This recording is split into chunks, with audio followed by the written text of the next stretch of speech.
Welcome back to the Padilla family homestead.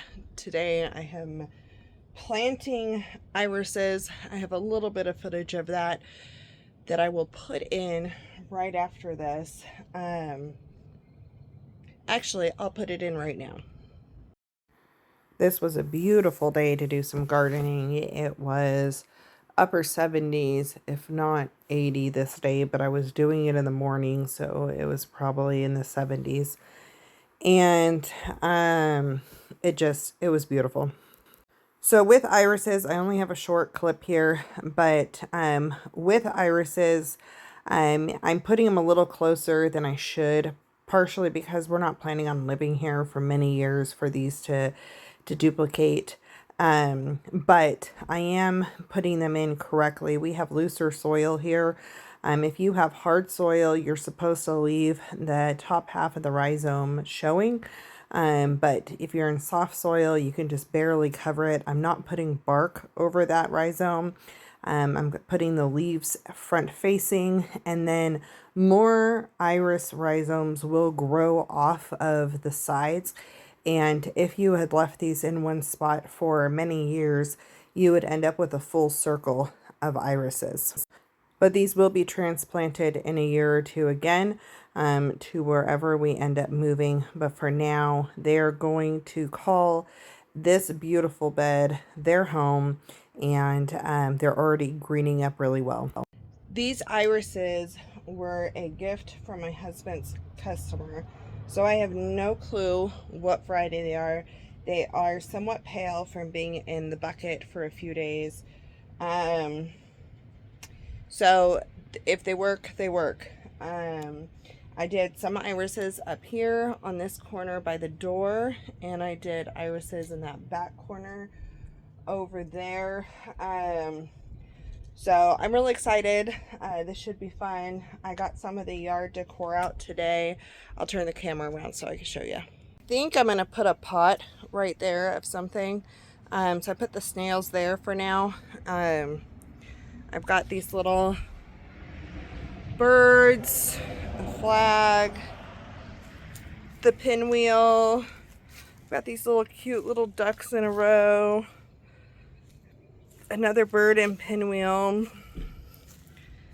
and some fun little frogs dancing over here with the irises. I got all of these for 90% off last year. Well, not this. This was a gift for my birthday last year. And the flag I bought at spring this year. But all these little things, the snails, and a few things for the backyard, I got them when they were 90% off. That's when I like to get stuff. It's for the next season. Makes it more cost effective. And now my garden beds will be fun and have personality and be beautiful. So they're also functionable. The pinwheels help keep things out of here that don't like movement or reflection. I have some pinwheels for the back to help deter birds and things like that from getting to my vegetables that I'm going to put out. Now I think if I have enough time, I'm going to go stack my garden towers. I decided to go ahead and do that. The veggies bounced back extremely well that I had transplanted. Two are kind of looking iffy. Everything else looks great. So that is a very good thing. So I'm going to go out back and get started on that. So the towers are looking good over here. There's not much change. They need sunlight and to do their thing. But the veggies, the kales look great. The Brussels sprouts and the cabbage bounce back. That one kale down there needs a little bit of encouragement, and that has Swiss chard. Swiss chard is still struggling. But I'm going to go ahead and try to get some of this stacked. We'll see when my back decides to not want to work anymore.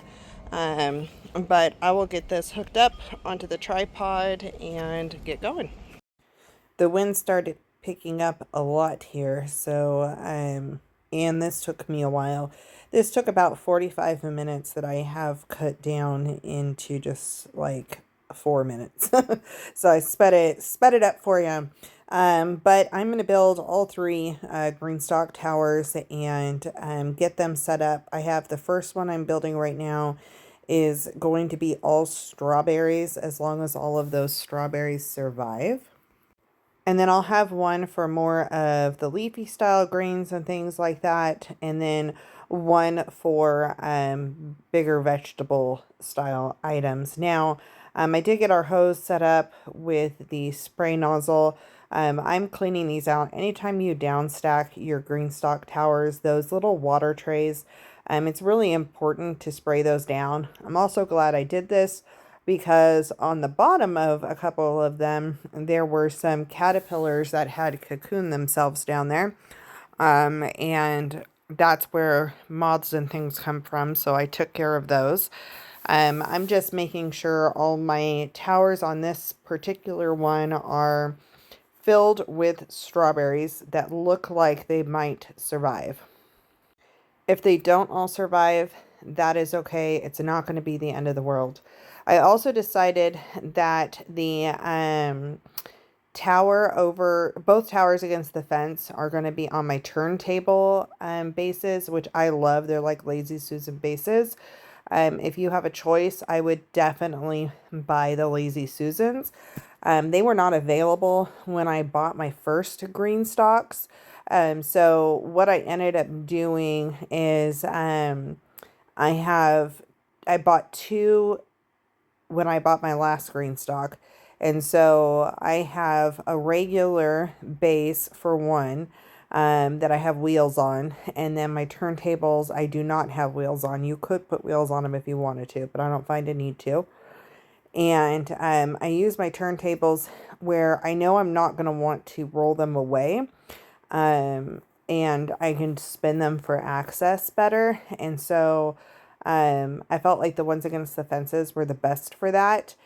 And the one in front of the window, I would maybe want to roll away or change its location. So I wanted to make sure that was on wheels. If you're new to GreenStalks, the first one that I built that has the 5 tiers is a regular GreenStalk. It has the 5 bigger pockets. It has 6 pockets per tier, and you can grow all kinds of things. The thing that makes GreenStalk amazing is the watering system.